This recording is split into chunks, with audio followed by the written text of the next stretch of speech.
mas vamos dar continuidade, uma vez que a gente não pode também atrapalhar o prosseguimento normal do Congresso. Nosso próximo palestrante é o doutor Márcio Faria. O doutor Márcio Faria vai palestrar sobre os aspectos polêmicos do projeto de lei 6.204/19, a imparcialidade do agente de execução. O doutor Márcio Faria é pós-doutor em Direito Processual pela UFBA, doutor e mestre em Direito Processual pela UERJ, professor adjunto de Direito Processual Civil da UFJF, membro do Instituto Brasileiro de Direito Processual e advogado. Doutor Márcio Faria, um prazer tê-lo conosco. A palavra é com o senhor. Olá, muito boa tarde a todos. Muito obrigado, doutor Adriano, pela singela apresentação. Fico muitíssimo honrado em participar desse painel sensacional com os doutores Juliana e Felipe. Para mim é uma imensa honra e satisfação fazer parte desse evento, que, como já foi dito, é histórico desde o seu nascimento. Tenho acompanhado as palestras e, de fato, são palestras preciosas que vão ficar para a história da OAB Minas Gerais. E eu, como advogado, como mineiro, me sinto orgulhoso de fazer parte desse evento, e, como dito, é histórico.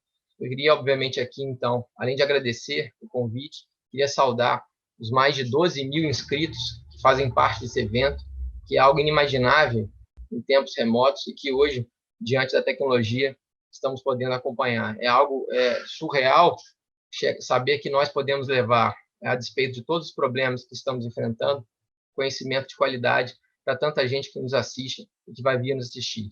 Por isso, eu queria, obviamente, parabenizar, nesse meu início, a organização do evento, a Comissão de Direito Processual Civil, aos professores, principalmente o professor Bernardo Câmara, o professor Guilherme Lage, e também a professora Fernanda Alvim, que estão aqui conosco, e, obviamente, ao professor Dierle Nunes, grande mentor intelectual desse congresso, que é um sucesso, certamente, por conta também da organização. Bom, especificamente em relação ao meu tema, já que temos pouco tempo, sem mais delongas, eu fiz um recorte, me pareceu pertinente tratar desse tema, basicamente por um aspecto, que é o aspecto do agente de execução. Quem é esse agente de execução, o que ele pode fazer e como ele pode ser controlado. Essas são as 3 premissas que eu vou tentar trabalhar aqui com os colegas, para que a gente possa entender um pouco melhor como vai se dar, pelo menos sob a perspectiva do PL 6204 de 2019, como vai se dar a desjudicialização executiva. É importante dizer que a minha exposição ela vai se dar com base no texto do PL 6204, que já foi apresentado ao Congresso Nacional no final do ano passado, mais precisamente em novembro de 2019. Sem prejuízo, obviamente, de eu apresentar algumas sugestões ao final, que é o que eu vou fazer. Aliás, eu já convido aos colegas, eu apresentei um trabalho final de conclusão do meu pós-doutorado, que foi feito lá na pós-graduação da Faculdade de Direito da Bahia, sob supervisão do professor Fred G, mais de 50 sugestões de melhoria, de aprimoramento do PL 6204, várias delas, inclusive, que já são agasalhadas pelo professor Felipe, nós fazemos parte de alguns grupos de estudo a respeito do tema, e temos aqui algumas ideias também em conjunto, e fico feliz dele também tê-las mencionado, até porque com isso a gente consegue ganhar tempo. Mas, como eu disse, então, eu vou ficar preso, pelo menos no primeiro momento, a respeito do texto, efetivamente, do 6204, que já foi apresentado.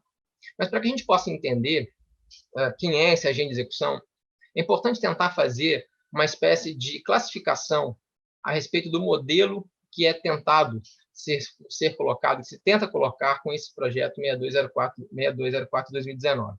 Bom, nós temos, me parece, 3 níveis de desjudicialização.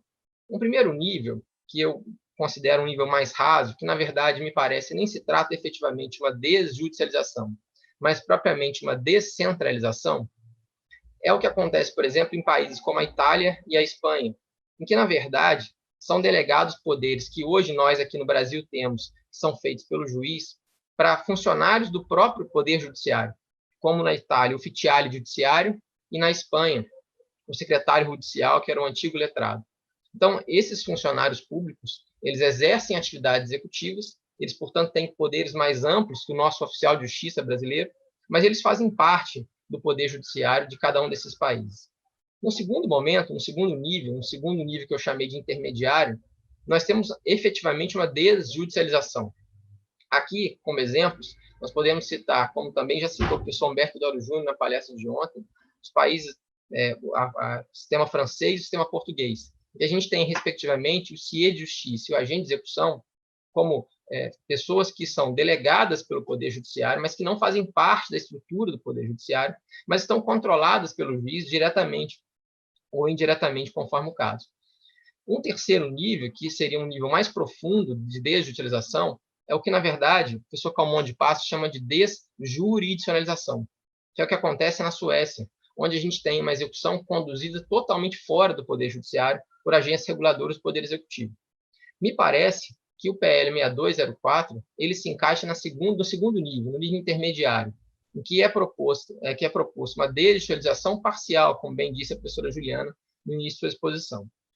Basicamente, a gente consegue perceber isso a partir do artigo 3º do projeto de lei, que diz especificamente que o tabelião de protesto vai ser esse agente de execução. E aí, especificamente em relação a esse agente de execução, e aí eu estou respondendo a minha primeira premissa, né, quem é esse agente de execução, eu tenho aqui algumas observações. É importante frisar, como já disse o professor Felipe Borges também, que a ideia brasileira tem sido de levar os cartórios extrajudiciais por conta da sua organização, por conta da fiscalização que já existe pelo CNJ, pelas corregedorias, pelos juízes estatais, por conta de tudo que vem sendo feito, da modernização cartorária que nós vemos observando no país. É importante frisar que é uma tentativa do PL também se aproveitar desse momento. As experiências pretéritas mostram que tem funcionado, com alguns problemas aqui ou acolá, mas tem funcionado a retirada de poderes do judiciário, de funções do judiciário, e colocando essas funções junto aos cartórios. Então, essa aqui é mais uma tentativa. Mas, assim como o professor Felipe, eu também considero, e aqui já me adianto com uma primeira proposta, me parece razoável que nós pudéssemos ampliar a atuação, a capilaridade do tabelião de protesto para outros membros do sistema cartorário. Até porque, por lei, é obrigatório que exista em cada uma das cidades pelo menos um cartório de registro civil de pessoas naturais.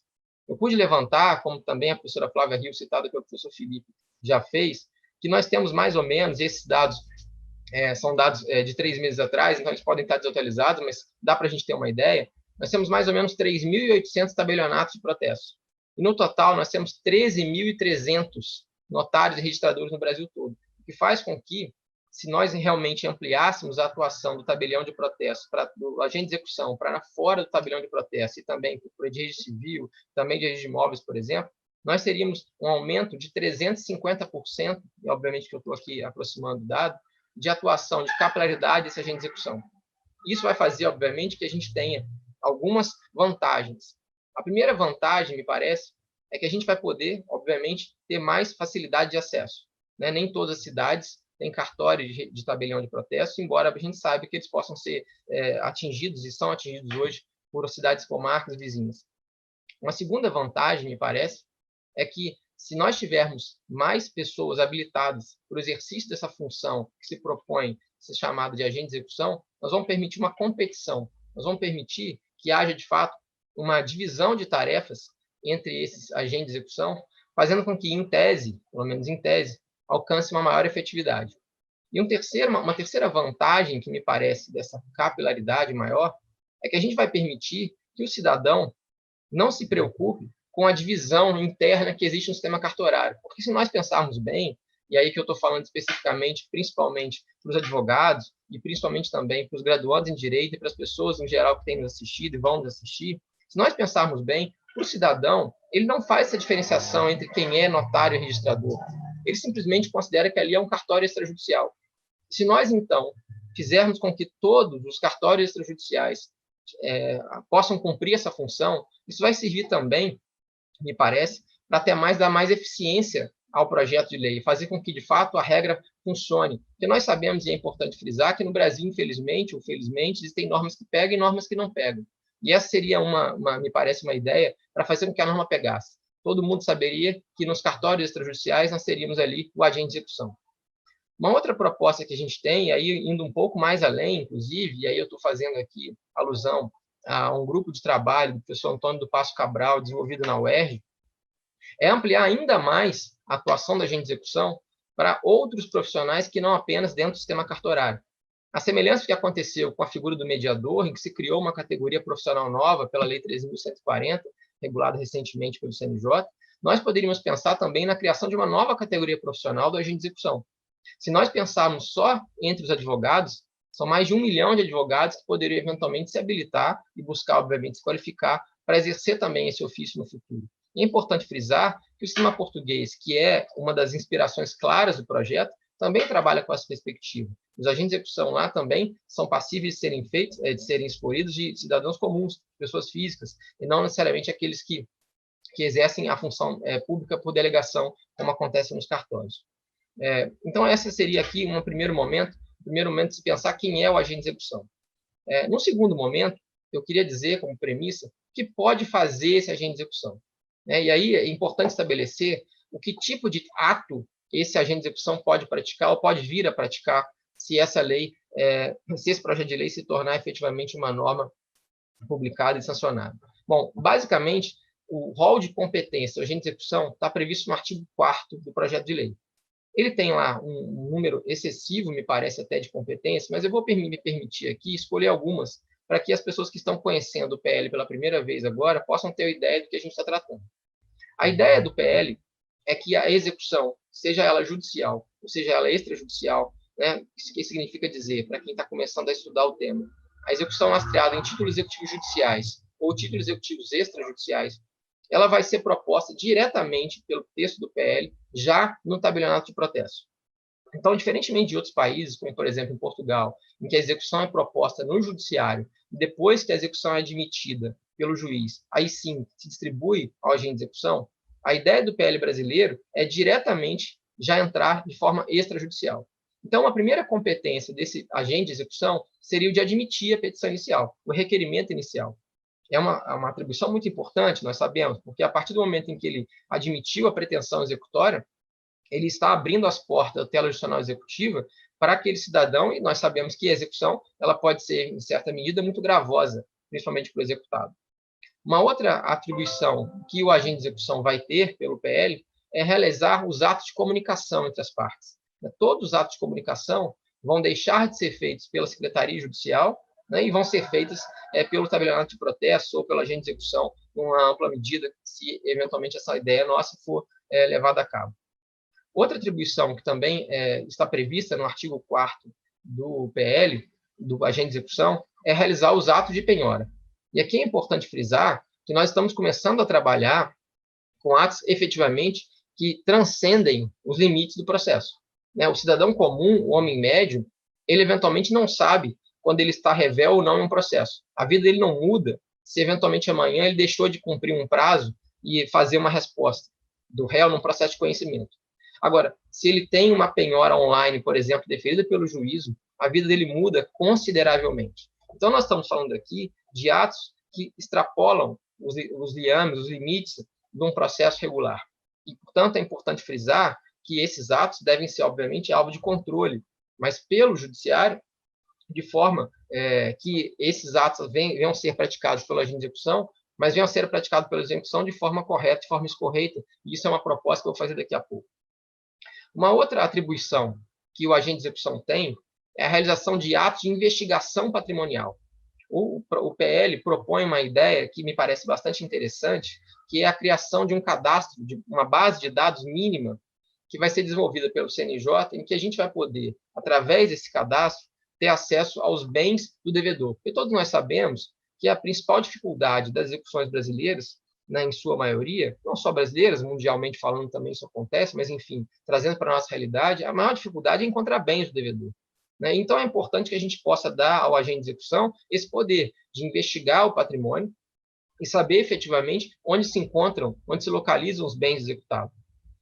Uma outra atribuição do agente de execução vai ser, obviamente, receber o pagamento, seja ele voluntário, que a lei explicitamente prevê, de forma à vista ou parcelada, como disse já o professor Felipe, e também, obviamente, de extinguir o processo, caso esse pagamento tenha sido feito. Além disso, ele vai poder suspender a execução, caso não se encontrem bens penhoráveis, vai poder emitir uma certidão, que em Portugal é chamada de certidão de incobrabilidade, que vai servir para o exequente, eventualmente, ter benefícios tributários, como, aliás, já acontece com uma lei recente de 2020.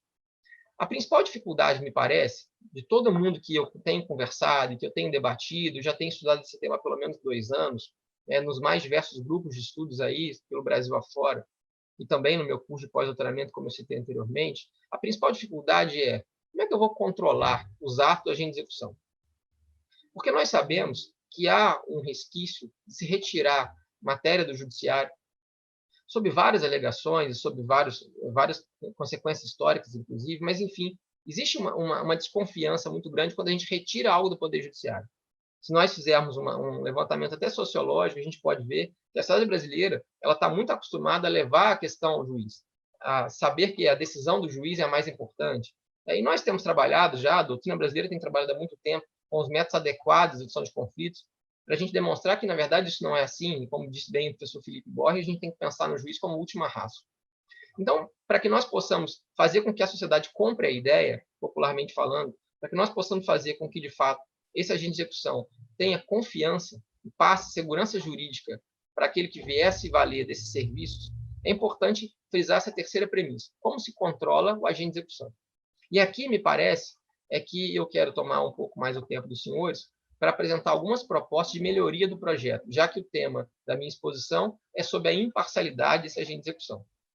O PL me parece ser bastante tímido a respeito desse controle, embora ele regule, em certa medida, essa forma de controle que eu acabei de citar. Isso está previsto no artigo 4º, parágrafo 4º do PL, que diz que o agente de execução ele vai responder civil, administrativo e criminalmente na forma da legislação especial, como qualquer membro de cartório, e ele pode perder a serventia, eventualmente, se também praticar atos de improbidade, por exemplo, ou atos civis, atos criminais.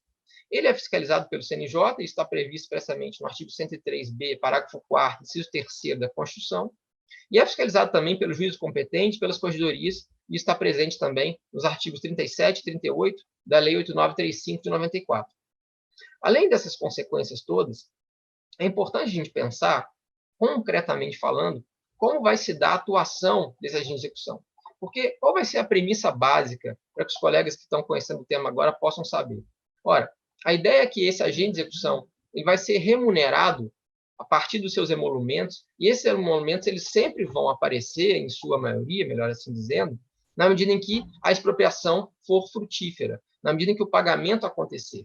Então, é importante dizer que a cenoura que conduz o coelho na frente dos olhos do agente de execução é a expropriação, é a satisfação do exequente. Então, não é muito difícil pensar que o exequente pode ver no tabelionato de protesto ou no agente de execução, assim considerando, pode ver ali um mandatário. Ele pode verificar que, olha, se ele vai receber os seus emolumentos, se eu vier receber o meu crédito, parece para o executado pouco crível que o exequente não vá tentar privilegiar, que o tabelião de protesto, que o agente de execução não vá tentar privilegiar os interesses do exequente.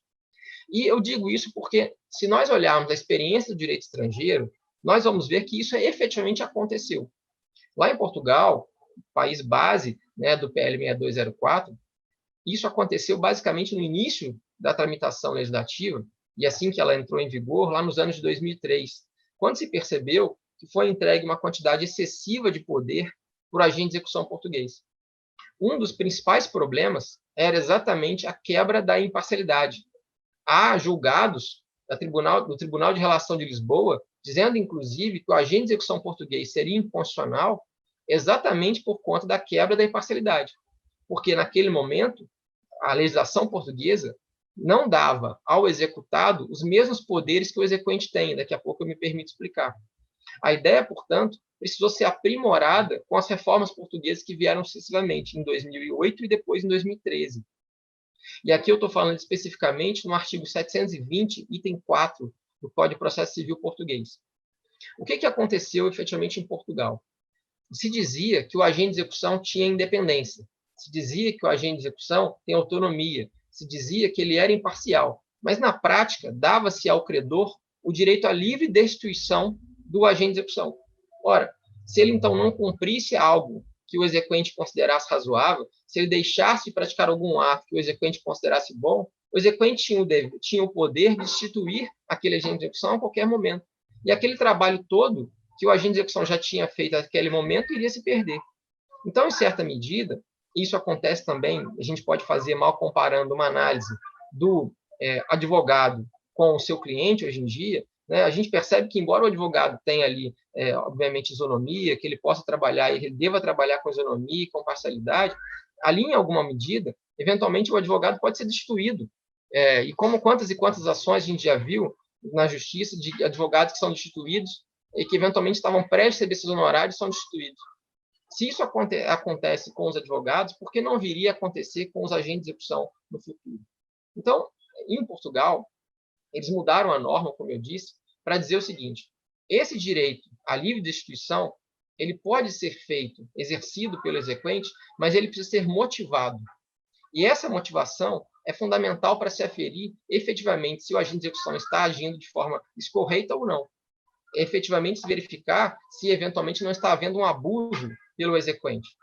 Me parece que essa ideia deveria ser trazida também para cá, pelo nosso PL, pelo PL 6204/2019. E por que digo isso? Porque já existe, inclusive, um parecer do Ministério Público Federal, nos autos do recurso extraordinário 860-631, dizendo que é inconstitucional a figura do agente de execução previsto na Lei 9.514 de 97, exatamente por suposta quebra de imparcialidade. Então, nesse sentido, a minha proposta, e eu já estou encaminhando para o final, é que, para que nós possamos preservar a imparcialidade do agente de execução e trazer credibilidade a essa futura figura tão importante, eu proponho aqui 4 pontos que me parecem fundamentais para que o PL possa, de fato, ser levado a cabo e, de fato, ele ser implementado como deve ser. A primeira proposta é que o agente de execução deve ser visto como um auxiliar de justiça. E, efetivamente, deve constar do rol do artigo 149 do CPC.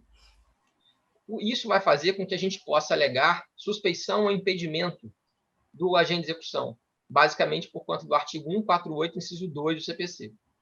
Então, qualquer das partes, não só o exequente, mas também o executado, vai poder alegar o impedimento ou a eventual suspeição desse agente de execução, e isso vai ser decidido pelo juiz competente. Essa é uma primeira proposta. A segunda proposta é que se aplique especificamente o artigo 5º, que diz que todos os sujeitos do processo, ou todos aqueles que, de alguma maneira, participam do processo, devem efetivamente observar a lealdade.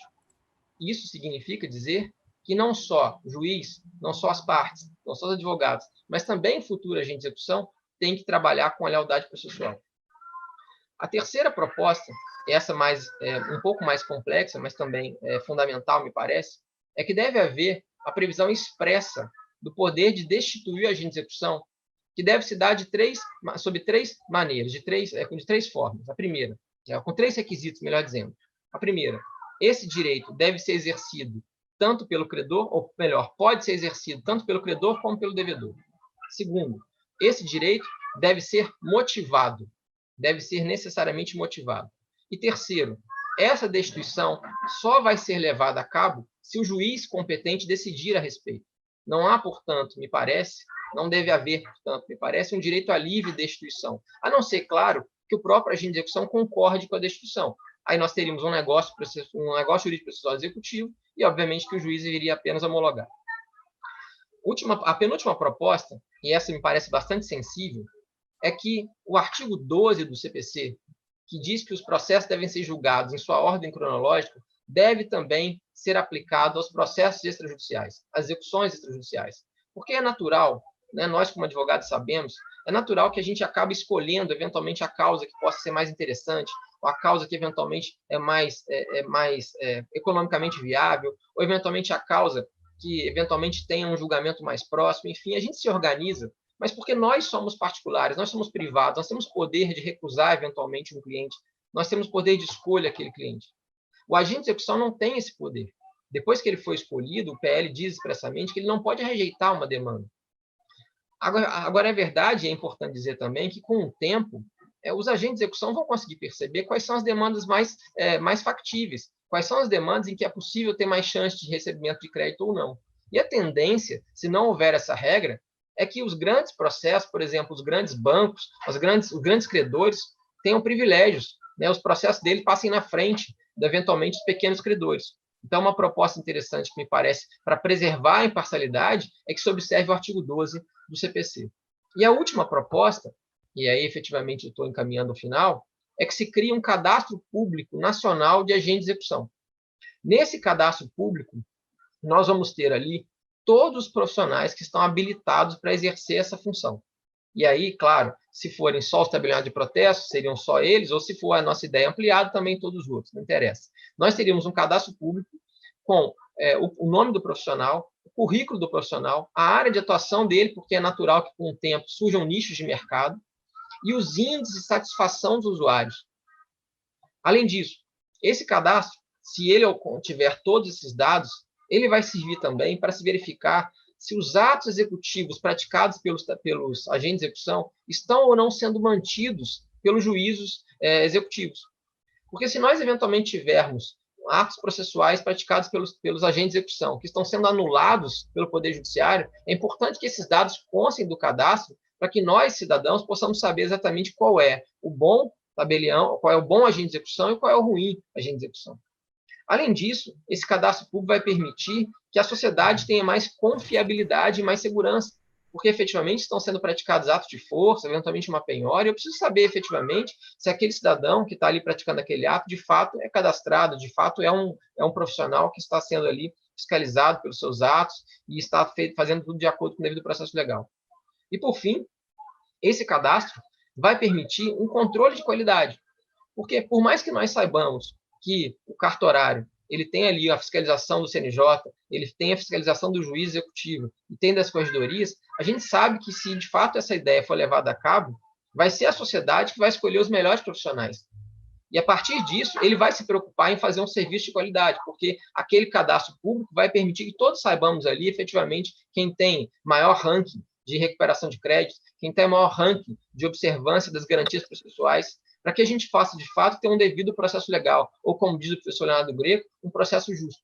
É importante dizer, e como muito bem pontuou no início a professora Juliana Cordeiro, que a execução extrajudicial ela pode ser, sim, uma solução para os nossos problemas, mas nós não podemos deixar de lado as garantias processuais e funcionais que, durante muitos anos, nós levamos para conquistar.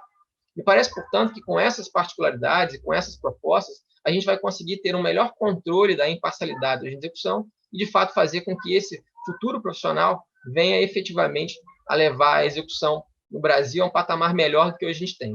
Eu queria, por final, agradecer mais uma vez o convite. Eu me sinto bastante honrado em participar desse evento, como disse, por ser mineiro, por ser advogado, por ser professor aqui em Juiz de Fora. E queria deixar aqui, para que todos possam depois continuar esse debate, já que nós temos aqui pouco tempo, os meus contatos, basicamente pelo Instagram, o @professor Márcio Faria, e pelo YouTube, youtube.com/c/professor Márcio Faria.